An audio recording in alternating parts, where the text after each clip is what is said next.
Hello, magandang gabi po muli sa ating lahat. Ngayon po ay araw na naman ng Biyernes. Weekend na naman po.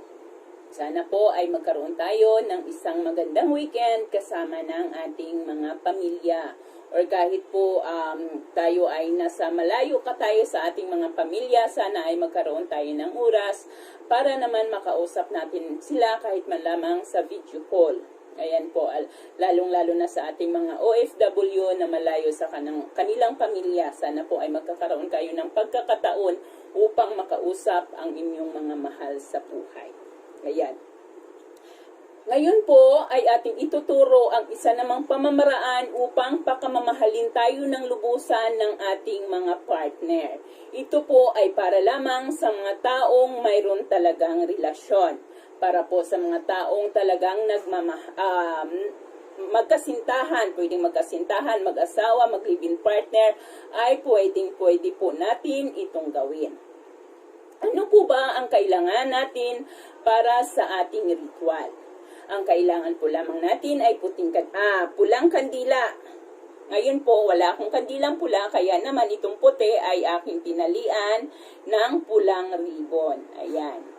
Kailangan din natin ng garapon. Dapat po ang ating garapon ay walang ganito. Dapat po clear lamang ang ating garapon at dapat po ito ay may takip. Kailangan din natin ng pabango, perfume, or cologne. Kailangan din natin ng panulat at kailangan din natin ng litrato ng taong iyong gagawan nito. Okay. At kailangan din natin ng dice. Dice, yung mga ginaganyan karamihan sa laro sa snake and ladder, mayroon yung dice. Ayan. Kailangan din natin nun. Ngayon, ang ating gagawin ay kuhanin natin ang litrato. Mas maganda po kung mayroon kayong whole body na litrato. Ngayon, sa likod ng litrato, pakatandaan po, sa likod ng kanyang litrato, ay isulat mo ang iyong pangalan. Pangalan mo, kumplitong pangalan mo. Pagkatapos ng pangalan mo ay kanyang pangalan naman. Pangalan mo ulit, kanyang pangalan mo ulit, kanyang pangalan. Tagtatatlo. Pangalan mo, pangalan niya, salitan po. Pangalan mo muna, din pangalan niya. Pangalan mo na naman, pangalan niya. Pangalan mo na naman, pangalan niya. 3 beses po itong isusulat. Subali 6 na beses kasama po ang kanyang pangalan. Kumplitong pangalan po iyon. Una, syempre yung sa atin. Una ang sa atin. Dahil upang tayo ay mas, mas mataas. So, pangalan mo, pangalan niya, pangalan mo, pangalan niya, pangalan mo, pangalan niya. Ayan, kumplitong pangalan po ninyong dalawa.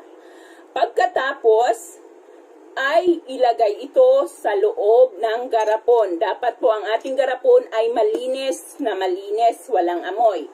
Ilagay dito. Pagka whole body ang inyong ginawa, dapat po pang pagkalagay ay kita pa din ang kanyang mukha. Yan. Kita pa din ang kanyang mukha at saka mo ilagay sa loob ang dice. Ilagay mo sa loob ang dice. Pagkatapos ay kumuha ng iyong paboritong pabango, yung madalas mong gamitin. Ano ba ang paborito mong pabango na madalas mong gagamitin? Gagamitin mo ang pabango mo at isprayhan sa loob, ito sa loob ng 3 spray. 3 spray po, ha? 3 po. Kung halimbawa naman ang inyong perfume ay di bukas, kumuha ka ng kutsara at lagyan ito ng 1 kutsara. Pero pag spray ay 3 spray po ang gagawin natin. Pagkatapos, humarap ka sa silangan, sindihan ang kandila.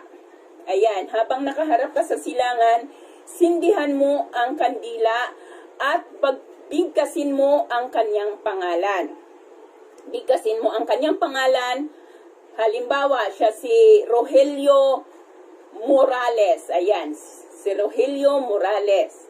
Babanggitin mo, pakaisipin mo siya habang nakaharap ka sa silangan na nakasindi ang ating kandila. Babanggitin mo ang pangalan niya, Rogelio Morales.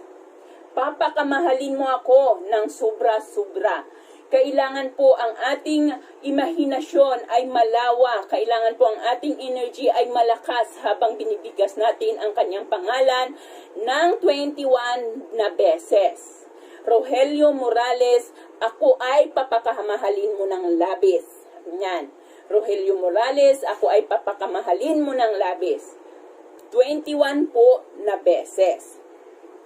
Pagkatapos mo itong mabanggit ng 21 na beses, ay hipan mo ang garapon.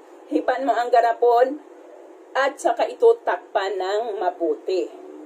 Ngayon, patayin ang kandila gamit ang ating kamay. Pwedeng ganyan or pwede ring ganito. Huwag pong hihipan. Pagkatapos ay ilagay mo ito sa lugar na dapat walang ibang makakita, dapat walang ibang makakaalam na ginawa mo ito kahit kanino. Wag na wag sabihin na ginawa mo ito kahit kanino. Ikaw at ikaw lamang ang dapat na nakakaalam at kailangan ay malakas ang iyong enerhiya at tiwala sa inyong ginagawa. Ilagay ito sa mataas na parte ng inyong bahay, yung walang ibang nakakaalam, walang ibang makakakita habang nakatakip. Ngayon, kinabukasan ng umaga ulit, ay humarap ka ulit sa silangan, sindihan mo ang kandila, at muling humiling ng 21 na beses ulit. Pagkatapos humiling, hipan ulit, at takpan ulit. Gawin ito sa loob ng 7 umaga. So, ibig sabihin, gagawin mo ito ng Martes, ng alas 7 ng umaga hanggang alas 8. Gagawin mo, or pwedeng paggawa ay alas 7 hanggang alas 8 po lamang ng umaga. At dapat po ikaw ay nakaharap sa silangan habang ginagawa ito. So, pag ginagawa po ito ng Martes, dapat tapos ka rin ng Martes. Ibig sabihin, gayong Martes mo ito ginawa, sa susunod na Martes ay tapos na ang paggawa nito. Ngayon, pag ang iyong kandila ay hindi pa rin naupos sa pagdating ng Martes, ay hayaan mo itong matunaw ng husto sa pang-7 araw. Dapat ito po ay tuluyang maupos ang kandila. Ayan po, tuluyang maupos ang ating kandila. Ang litrato naman, ang kanyang litrato ay maaari mo itong ilagay sa iyong wallet, at ang dice din po ay itabi mo sa lugar na ikaw lamang ang nakakakita. Ayan po. Nawa po ay nakatulong ang video na ito upang lalo tayong pagkakamahalin ng ating mahal. Lalo na yung parang alanganin siya sa pagmamahal niya sa iyo, yung parang mahal na mahal mo siya pero ikaw hindi mo nararamdaman ang pagmamahal niya sa iyo. Gawin mo ito. Tiyakin lamang na ikaw lamang ang nakakaalam na ginagawa mo ito, dahil once na ipagsasabi mo ito, may nakakakita sa iyo, ay maaari itong hindi tumalab. Kaya dapat po, ang paggawa po ng mga ganito, dapat po ay sinasarili nyo lamang, hindi po ninyo ito isinishare sa iba. Ayan po lamang, maraming salamat at magandang gabi po sa ating lahat.